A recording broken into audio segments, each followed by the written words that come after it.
I call this segment, this idea about leftist mock prayer.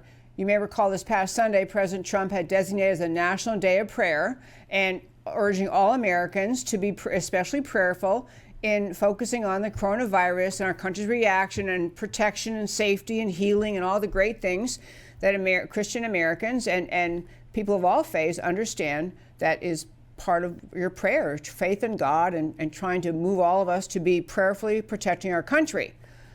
I said at that point that leftist mock prayer, and I want to give you an example of that. So David Hogg, remember that guy? He was the high school student who happened to be involved in that horrific high school shooting. I mean, he was in the school, and he's become a left-wing hero. He's anti-Second Amendment, grab all the guns, very foul-mouthed, very vitriolic, pronouncing at age 17, pronouncing his knowledge of the rights of American citizens relating to the Second Amendment and a whole bunch of other things, just became a national phenom. And actually, I believe he's attending Harvard, although now he's home because of the coronavirus. But in any case, he became a national loudmouth figure against gun rights. And he, at that time, was mocking the idea that after any of these horrific shooting events, many Americans, including the president, will often say, we offer our thoughts and prayers, we're keeping you in our prayers, mocked prayer. And at that time, David Hogg had tweeted out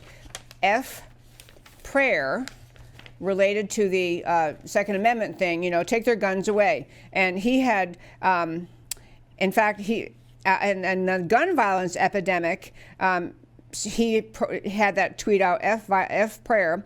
So on this current coronavirus crisis. So again, coronavirus is the virus. COVID-19 is the disease that it's called when you have contracted that. So David Hogg tweeted out, "Don't let this administration address COVID-19 like our national gun violence epidemic.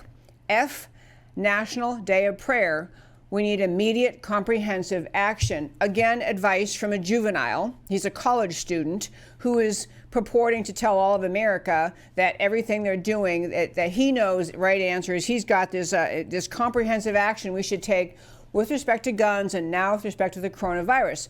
But he tweets this out about F the National Day of Prayer. So maybe you want to forgive him because he's only 19 or 20, whatever he is, and he's obviously had fame before he had intelligence, bless him. So he has national attention, he's got a big national following, enjoys saying, crass and just vile things. But the reason I wanted to share this story in today's First Five is that Rashida Tlaib, we talked about her before in the show. She is a Democrat member of Congress. She's a Muslim Democrat member of Congress. She retweeted. If you're not in the Twitter world, people put tweets out. They say what they ever want to say. And if you like it, you can like someone's tweet and you can retweet it. And you may think, okay, so it was a casual, so she retweeted this, so what? No, you have to understand this lady's mindset.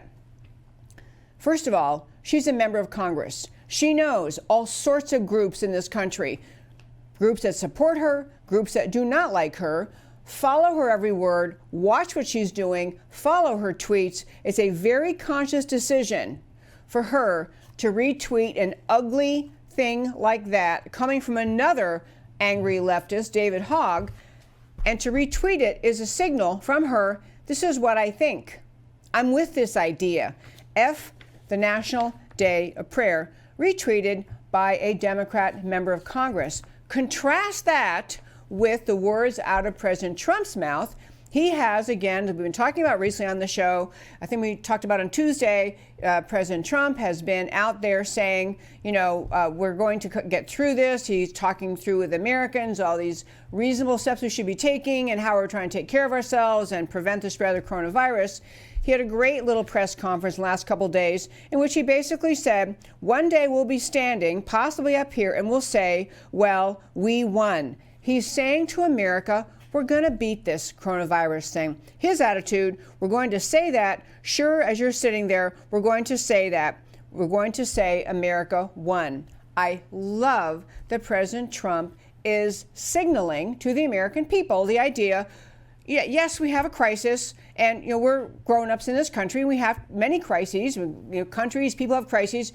We can handle this. We're going to win this. And President Trump saying that. And I thought it was just a really great, for today's First Five, just juxtaposition to the mindset of President Trump urging National Day of Prayer, urging people to take various steps that everyone understands you're supposed to be taking, and saying we're going to beat this, we're going to win, and urging America to pray about it, as we have done. We talked about the other day in the show the great historical figures in America. We have the sublime, I believe it was Ronald Reagan referred to George Washington as one of the most sublime images in American history, was George Washington on his knees praying at Valley Forge.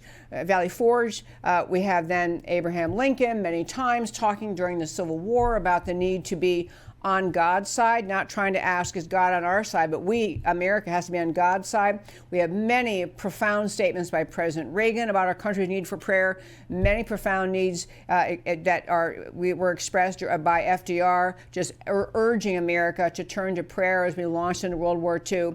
And we have President Trump urging National Day of Prayer. And we have leftists who are pretty much rooted in atheism, mocking the National Day of Prayer. I'd rather be on the side of those who support prayer in this country. And that, my friends, is today's First Five.